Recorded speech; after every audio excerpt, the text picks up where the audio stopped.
महाराज जी ये बताइए ब्राह्मण कौन है? देखो, हमारे ये सनातन धर्म में जी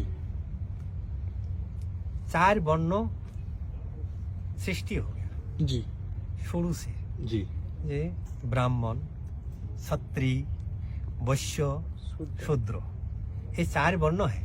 जी हैं? तो ब्राह्मण वेद के गुरु, ज्ञानेर गुरु।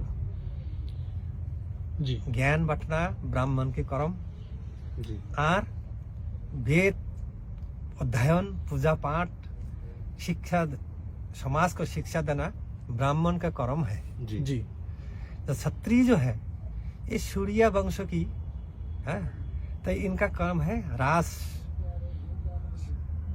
कार्य करना, राजा प्रजादेर कल्याण, प्रजादेर सेवा शांति। जी। क्षत्रिय।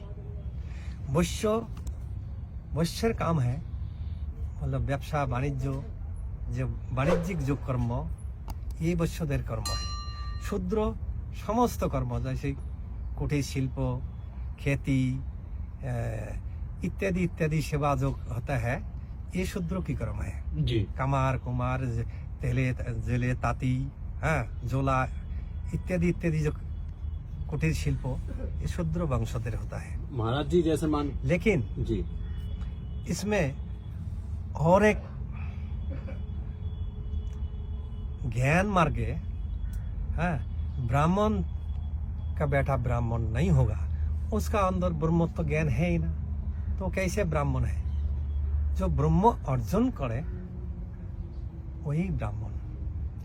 वो चूड़ा की बेटा हो, चाहे चमार की हो, और ब्राह्मण की हो, और वैश्य की हो, और शूद्र की हो, उच्च जाति की साथ नहीं है, जो ब्रह्म ज्ञान लाभ किया। जैसे ही देखो महाभारत युद्ध का टाइम, जी महाभारत जब युद्ध हो गया, 100 भाई और 5 भाई, जी संजय शूद्र वंश की बेटा है, जी तो उसका दिव्य ज्ञान धृतराष्ट्र अंधो राजा है, उसको बता रहा है, देखो अर्जुन और कृष्ण लड़ाई कर रहा है, तो अर्जुन तो जड़ो सड़ो भाव में नहीं करने चाहते हैं, हैं? तो कृष्ण कल उठाओ गांडी, मार मार मार, और वही धृतराष्ट्र को दिखा रहा है युद्ध मैदान में क्या हो रहा है। जी वो संजय दिव्य ज्ञान से देख रहा है। देख रहे हैं। तो संजय तो शूद्र वंश के बेटा, जी लेकिन उसका ज्ञान ब्रह्म ज्ञान वो लाभ किया है, जी तो वो उसका दर्शन हो रहा है, वो देख के बताते हैं। लेकिन ब्राह्मण बेटा ब्रह्म ज्ञान नहीं है, वो कैसे ब्राह्मण है? उसको तो ब्रह्म ज्ञान नहीं, कोई सवाल पूछोगे तो बताने नहीं पाएगा, जी तो कैसे ब्राह्मण है? वो कह रहा है अरे ये तो बामन की बेटा है। जी लेकिन इसका तो कर्म कांड तो महाराज जी अगर ब्राह्मण को ज्ञान नहीं है तो वो पूज्य नहीं है, इसका मतलब? हाँ, पूजनीय नहीं है वो, जी मतलब कर्म से ही जो है कर्म से ही ब्राह्मण होता है। जी लेकिन हाँ। महाराज जी एक रामायण में एक चौपाई आती है, लोग उसका उदाहरण दे देते हैं बार बार हाँ। कि विप्र पूज सकल गुण हीना, शूद्र न पूजई वेद प्रवीणा। ये लोग क्या है, हमारे जो दूसरे लोग भी हैं धर्म से, तो वो इस चीज को कहते हैं कि आपके यहाँ तो ब्राह्मण को ही पूजनीय बताया गया सर्वश्रेष्ठ। देखो, जो 22 कर्म जानता है वो ब्राह्मण है। 22 कर्म ब्राह्मण, ठीक है, आपका शब्द ठीक है, ब्राह्मण पूज्य है, लेकिन आपको ब्रह्मत्व ज्ञान नहीं है, तो आपको कैसे ब्राह्मण माना जाएगा? आप तो रिक्शा चला रहा है, आप दारू, ठीक है भाई, दारू बिक रहा है, आप बिजनेस कर रहा है, परचून की दुकान कर रहा था, आप तो ओरिजिनल ब्राह्मण है बैठा, लेकिन आपको तो ब्रह्म ज्ञान नहीं है, पूजा पाठ की तुम्हारे कोई ज्ञान नहीं है, तो आपको कैसे माना जाएगा? बिल्कुल है? जी आप ब्राह्मण है, आपको तिलक, टीका, आपको धोती, आपको पूजा, हाथ में घंटा, है? जब पूजा तात कसाकसी ऐसे तात कसाकसी हो जाएगा, हाथ में ऐसे घंटा हो जाएगा, हाँ, आपका ऐसे ही दीप जलेगा, ये लेके आप जो हर टाइम कीर्तन करोगे तो आपको पूजनीय हो, आप ब्राह्मण, आप पूज्यो, हाँ जी लेकिन आप ब्राह्मण बैठा बटे, मतलब ये किसी से आपको ज्ञान नहीं है, तो आपको कैसे माना जाएगा? कोई आपको पूजनीय नहीं कहेगा, अरे पंडित जी। सही बात है।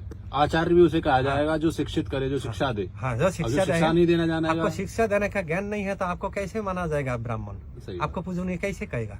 आपको शिक्षा ज्ञान दोगे तभी तो आपको पूजा करेगा, आपका चरण पकड़ाएगा। ये आपने बहुत अच्छी बात की महाराज जी, क्योंकि बहुत से लोग क्या इसी चौपाई को उठा करके बोले, बहुत जो हैं गलत कर्म करते हैं और कहते हैं हम तो फिर भी पूजनीय है, लेकिन वो पूजनीय तब तक है जब तक वो मर्यादा में है और हाँ। धर्म की जानकारी रखते हैं। हाँ देखो, आपका जो सवाल ठीक है, चौपाई ठीक है, ब्राह्मण पूजनीय है। जी जैसे कारगिल की युद्ध हो गया, जी युद्ध हो गया, तो हमारे प्रधानमंत्री मोदी जी ने कहे खुली छूट कह दिया, जी जी लेकिन जो कर्नल मेजर समझ में नहीं पाया खुली छूट अर्थ क्या। दोबारा फिर सवाल पूछा जी जे खुली छूट अर्थ हमको समझाओ। वो तो मेजर है, वो कर्नल है, युद्ध का वो नायक है, जी लेकिन खुली छूट पर तो गोली चलाने का उसका तो दिमाग में वही है। खुली छूट अर्थ क्या है? जी तो पूजनीय आप जो कहना ब्राह्मण पूजनीय ठीक है, ये सत्य है।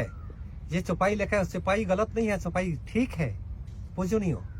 लेकिन उनका तो ब्रह्म ज्ञान नहीं है, तो पूजनीय कैसे है? सत्य। ये ब्रह्म ज्ञान है, वही पूजनीय है। जी उसी ब्राह्मण को नमस्कार करना नमस्कार। चाहिए।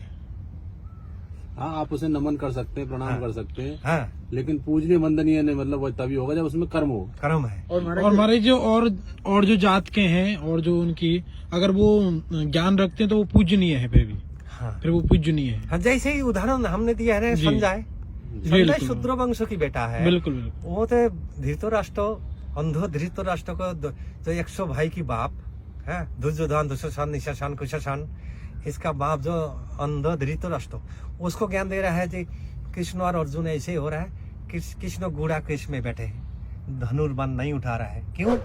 जब मैं किसको मारूंगा?